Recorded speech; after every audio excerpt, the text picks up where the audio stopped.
Thank you for coming today. It's great to be with you. This is our first official influencer briefing here at the White House. I want to thank you all so much for joining us on what is day 99 of the Trump administration. And as I promised, as my first briefing as press secretary back in January, the Trump White House will speak to all media outlets and personalities, not just the legacy media who traditionally has covered this institution. Tens of millions of Americans are now turning to social media and independent media outlets to consume their news. And we are embracing that change, not ignoring it.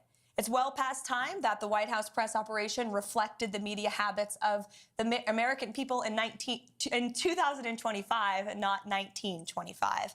And thanks to President Trump, a select group of DC-based journalists no longer have a monopoly over press access here at the White House.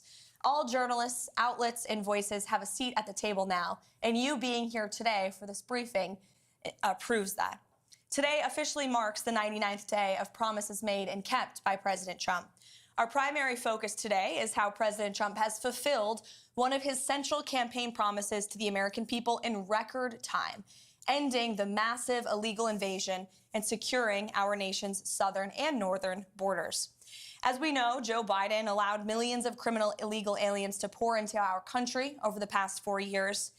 And as we all know, a significant number of those aliens have been vicious gang members, murderers, rapists, and pedophiles.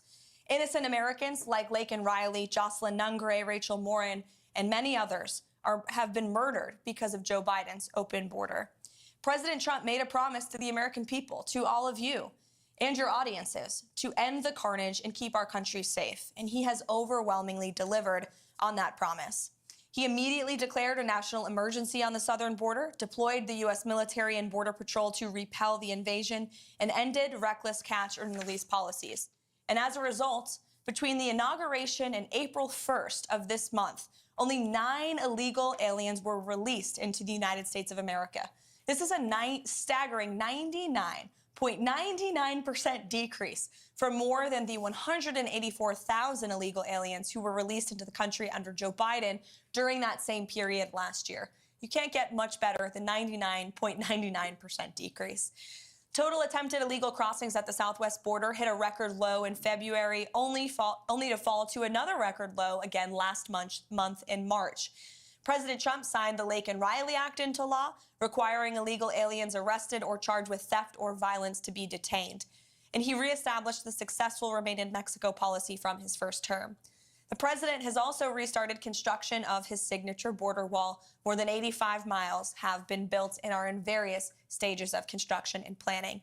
He designated cartels as foreign terrorist organizations, invoked the Alien Enemies Act to apprehend, detain, and remove these massive threats who have flooded our country.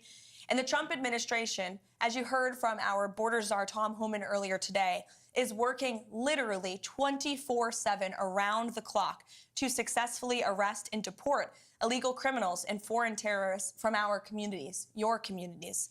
We're in the beginning stages of carrying out the largest deportation campaign in American history. And despite the legacy media's fear-mongering and lies about this, we will continue with these successful operations because we know that's what the American people are expecting from this president, and that's why they overwhelmingly reelected him to this office. Over the past weekend, it was announced Operation Tidal Wave was a joint effort in ICE Miami and Florida law enforcement agencies. Nearly 800 illegal aliens were arrested during the first 4 days alone. I don't know if we have any Floridians in here, but you're welcome. Operation Tidal Wave is a preview of what is to come around the country. Large-scale operations employing our state and local law enforcement partners to get criminal aliens off our streets. And we will not apologize for this. This is the first of its kind multi-agency immigration enforcement operation coordinated by ICE with federal partners. And this multi-day operation has so far resulted in nearly 800 illegal aliens apprehended in 4 days, including MS-13, murderers, rapists, drug traffickers, and human rights abuses. So, safe to say President Trump made a promise to all of you, your audiences, and the American public to secure our nation's borders. He has overwhelmingly delivered on that promise. And you will see the legacy media has nitpicked stories to try to drum up sympathy for people who broke our nation's laws.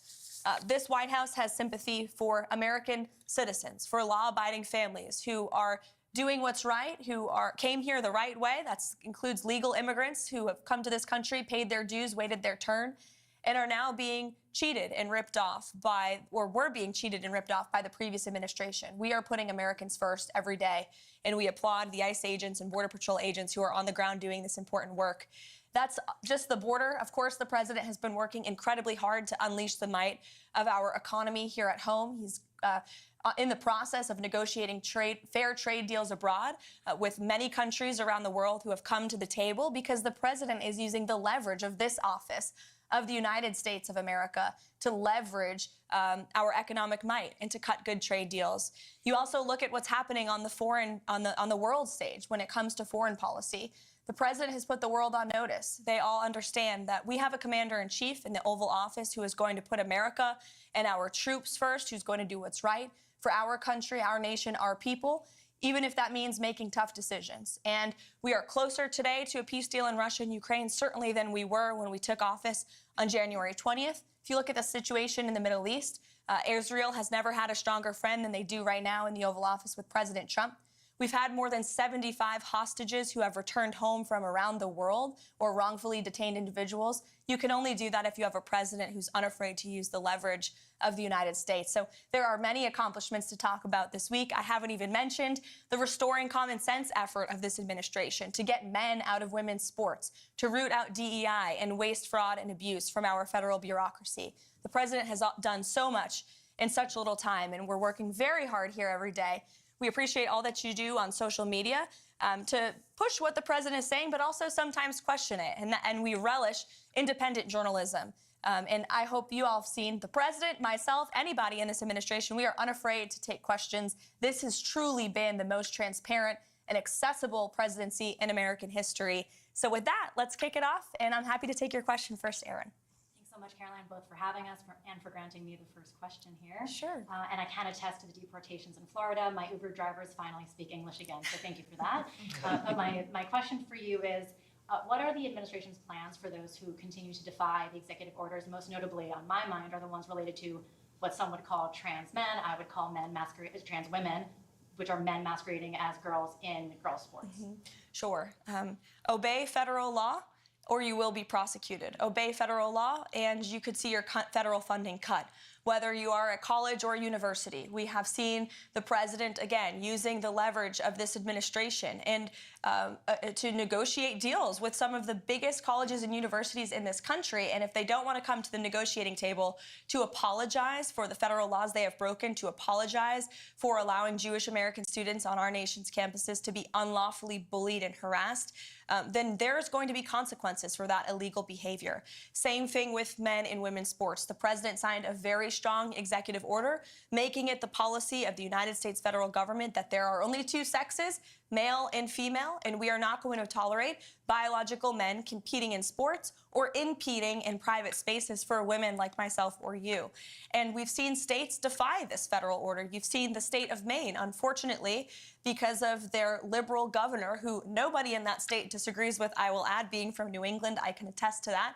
People are incredibly fed up with her trying to oppose this common sense message. You've seen young women who have had to go on television to plead with their governor, please stop letting men play against me in sports. We shouldn't live in a country where that even has to happen. The president deeply understands that. That's why he signed that EO. And when Maine decided not to follow it, the Department of Justice sued them. So anyone who disobeys federal law will be either prosecuted, sued, or say goodbye to your federal funding. Sure. How about to the back in the red tie? Hi. One of my main questions is, when will the border wall be completed? Because it's been talked about for a very long time, and a lot of people want to know when can we expect that to be done? Sure.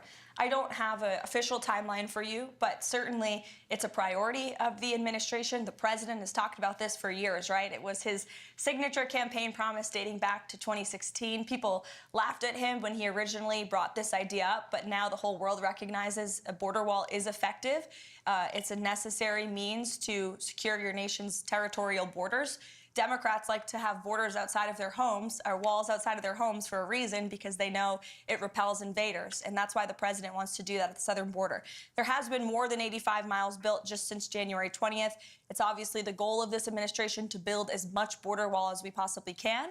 And we need Congress's help to do that. We need more federal funding. The president's working closely with Speaker Johnson and Senate Majority Leader Thune to pass a solid reconciliation package that not only provides more funding for our ICE agents and Border Patrol agents on the ground, but to continue construction of that border wall as well. Sure, go ahead. Madam Leavitt, congratulations on this endeavour to bring in new media. And can I start by thanking you for including the British? And I'm deeply proud to be the only British representative here. I hope future events you might include more. Thank you. I've got two questions, if I may be so bold, regarding my little old country across the pond. First and foremost, it's regarding trade deals. So your Vice President Vance, said, no free speech, no deal. The British Business Secretary, whose name is Jonathan Reynolds, has said that in the trade talks with the Commerce Department, the US Commerce Department, there has been no material, that free speech has been not a material factor in negotiations. So my first question is it the case that free speech is no longer part of negotiations? And my second question, if I may, is in Britain, we have had over a quarter of a million people issued non-crime hate incidents. As we speak, there are people in prison for quite literally reposting memes. We have extensive prison sentences and for tweets, social media posts, and general free speech issues. Would the Trump administration consider political asylum for British citizens in such a situation? Well, to your latter question, it's a very good one. I have not heard that proposed to the president, nor have I spoken to him about that idea, but I certainly can and talk to our national security team and see if it's something the administration would entertain. Yes, please. To your first question about free speech in the United Kingdom, the vice president has been incredibly outspoken about this for good reason. And the president has spoken about this as well directly with your prime minister when he was here for a visit to the White House. So it remains a critical endeavor of ours to show the Brits and your country, which we love and admire, about the First Amendment and the importance of free speech in a sovereign nation. As for the trade talks, I understand they are moving in a very positive way with the United Kingdom. I don't want to get ahead of the president or our trade team and how those negotiations are going, but I have heard they've been very positive and productive with the United Kingdom. And I will say the president always, both publicly and privately, speaks incredibly highly of your country. He has a good relationship with your prime minister, though they disagree on domestic policy issues. I've witnessed the camaraderie between them firsthand in the Oval Office, and there is a deep mutual respect between our two countries that certainly the president upholds. Thank you. You're welcome. Mr. Spicer, it's Hi, good to see you here. My predecessor. Yeah, well, just had to swing by and say hi. Thank you for doing this. I think it's marvelous what you guys have done to bring in new voices, and it shows, it reflects the president's commitment to transparency and to bring this in. So I've got two quick ones for you. The first is you mentioned reconciliation. Beyond that and what he hopes to get out of that, considering how slim the House majority is, what other legislative priorities does he want to see codified in law before this Congress adjourns? It's a really good question, Sean. I think reconciliation is the first and foremost question on the president's mind right now. It's a huge deal. We have to get it done. He's working closely with Congress. In fact, he's meeting with Speaker Johnson, I think, in a few minutes today in the Oval Office to discuss this very bill and measure. Aside from reconciliation, which we hope and are very confident will include more funding for border wall construction and mass deportations, as I mentioned earlier, but it's also very important that we get tax cuts passed. That is the second step in the Trump economic agenda. The president has used every executive lever he can to slash burdensome regulation, and we continue to do that every day across every agency. Administrator Zeldin is doing a fantastic job at the EPA, I may add, but every cabinet secretary is getting rid of regulation very seriously. The president is certainly working on unleashing American energy to drive down costs, but tax cuts are a critical component of really seeing the Trump economic formula be put together. So he wants to see tax cuts passed in this reconciliation package. That includes no tax on tips, no tax on Social Security, no tax on overtime, no tax on Social Security for our seniors, of course, too. As for other measures that would be codified into law, certainly we've seen the president put forth common sense executive orders and take really common sense executive action that we would love Congress to take further action on to ensure that the president's executive actions can remain long after his tenure. So you don't have another president come in here in 8 years and undo some of the executive work that the president has worked so hard on. So we want Congress to continue getting to work, but we got to get this reconciliation bill passed first. Thank you. The second thing I have is just a question I get a lot, and I figured I'd best address to you. You've done a phenomenal job opening up the briefing room, bringing in new voices. The president's commitment during the campaign to do long-form podcasts was, I think, extremely helpful to this new media environment that we live in. But a lot of conservatives will ask me, why does he sit down with people like Terry Moran of ABC or Jeffrey Goldberg of The Atlantic? What is the rationale behind that, rewarding people who have very vehemently expressed disdain for him personally? Because the president is unafraid, and he is inspired by competition, and he likes to talk to people face to face. And I think that's one of his best attributes and qualities. We live in an incredibly divisive country, unfortunately, that has been really the result and consequence, frankly, of the fake news and the hoaxes and lies they have driven at this president for the better part of the last decade now. But the fact that we still have a president who has been a victim of these hoaxes, these lies, these smears by so many legacy media outlets and reporters, yet he's still willing to sit down with them, look them in the eye, look them face to face, and take them to task and share the truth with them and his perspective, I think is what the American people deserve in a president. And it's certainly a stark contrast to what we had in the previous administration, a president who was hiding, who actually used this beautiful South Court auditorium, which we're happy to be in today, but he used this like it was a fake Oval Office, weirdly, oddly. He was missing in action. He called lids at 2 o'clock in the afternoon. For those who don't know, a lid is when we tell the press to go home for the night. And he was doing that midday. That is not acceptable around here. I will tell you, we're working very early through the very late hours of the night. And the president's willing to talk to anyone, not just journalists who have really been posing as journalists but are actually left-wing activists, but also if you look at our adversaries and our competition abroad on a foreign policy scale, you know well in the first term, he went to North Korea. He talked to Putin directly. He talked to President Xi directly. The president believes in direct diplomacy, whether it is our adversaries and competitors around the world or left-wing activists like Jeffrey Goldberg. Sure, Emily. First of all, thank you for having us today. It's a pleasure to be here. You mentioned, obviously, it's no secret, America has been Israel's strongest friend, greatest ally. Unfortunately, as you know, Idan Alexander is still being held in Gaza. He's both an American and an Israeli citizen. Last we heard, allegedly, Hamas has lost all communication with him. And I was wondering if there's been any update in terms of getting Idan home. Sure.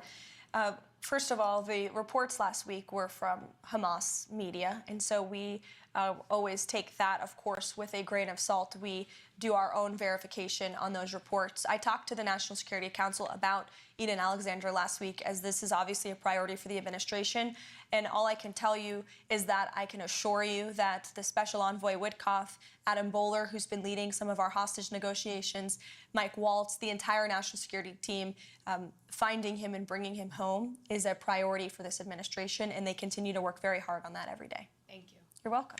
Chad. First of all, thank you for the hospitality, always open and welcome, and thank you for the access. And I'll say to you again, for everyone, what I said to you a few weeks ago when we were here. I said it's so refreshing to have a press secretary after the last few years who's both intelligent and articulate. So thank you for that. I think that a lot of people would be curious to know if we have any details of what the private conversation between Volodymyr Zelensky and the president was there at the Vatican.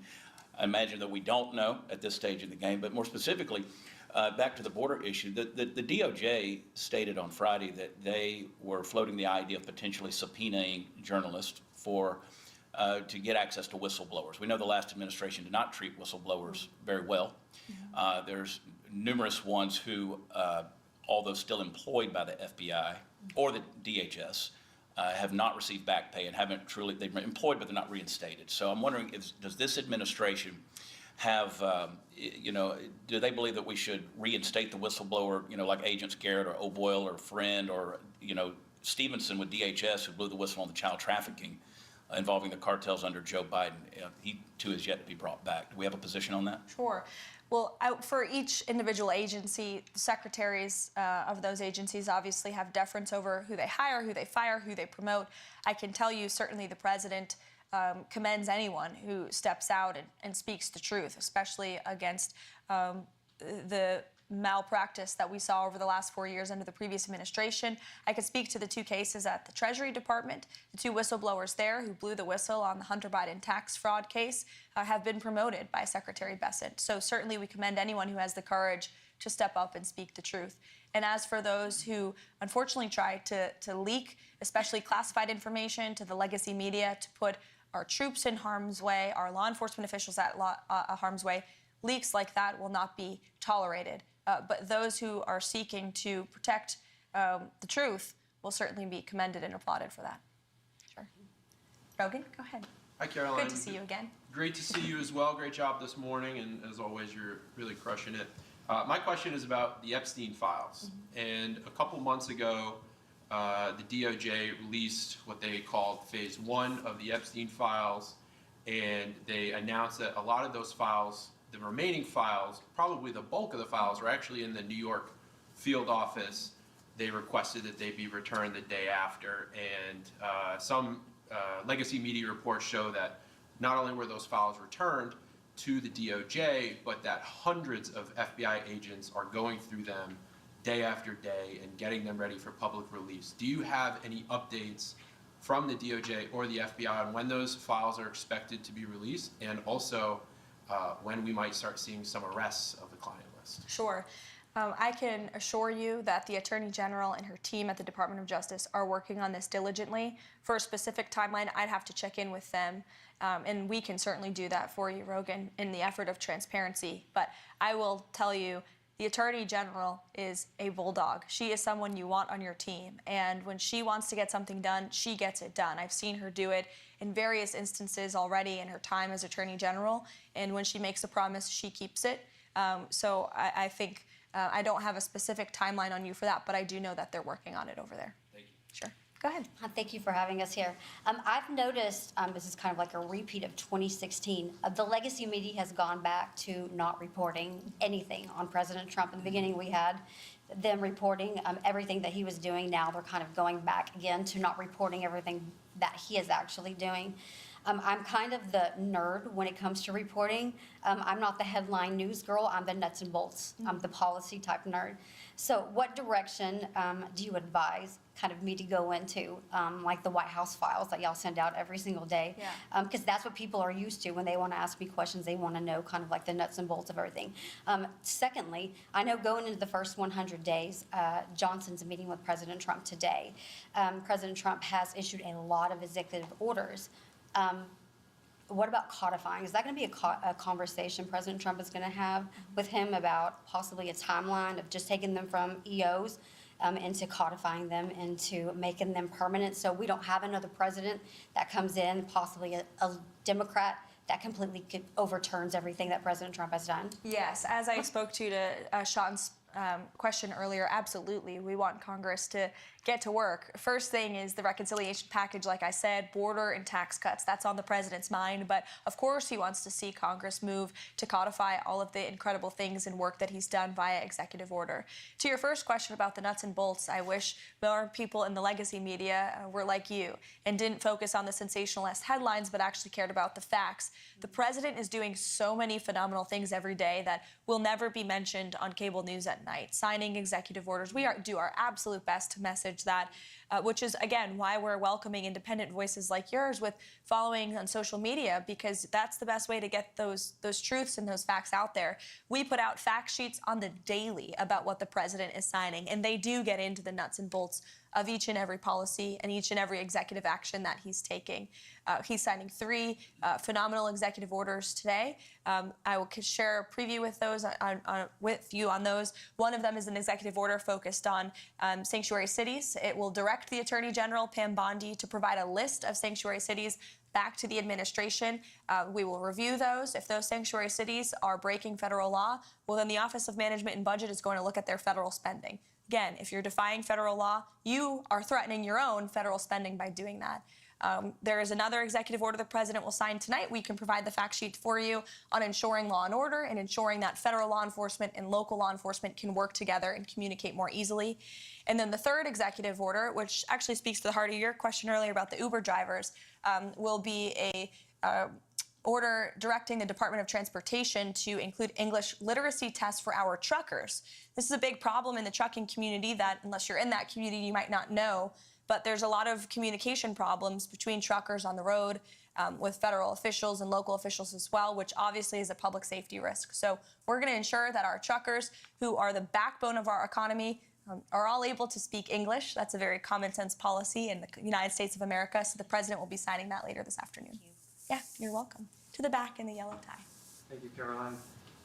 President Trump has recently made statements about eliminating the federal income tax and creating the External Revenue Service. When could we see that start to play out? Well, I will tell you, this is something the Secretary of Commerce and the Secretary of Treasury are both equally as excited about, as is the president. And, you know, there's many reasons for the tariffs the president has implemented and the trade deals that he is currently negotiating. Number one, we need to shore up our critical supply chains here at home. Number two, we need to increase our revenue here in the United States. We are running trillions of dollars of deficits. Our country will cripple if we continue down this path. And so how great it would be for the external revenue to completely replace the Internal Revenue Service. So I know the administration is focused on the External Revenue Service, getting that up and running. And as you know, Customs and Border Protection is charged with bringing in the money from tariffs every day. And they are bringing in billions and billions of dollars per day with the current tariff rates and where they are at. So we will continue with that effort. I think I went around the room. Oh, no, one more in the back. All good. So we know President Trump has been a champion for the 2A ever since he got into office, both times.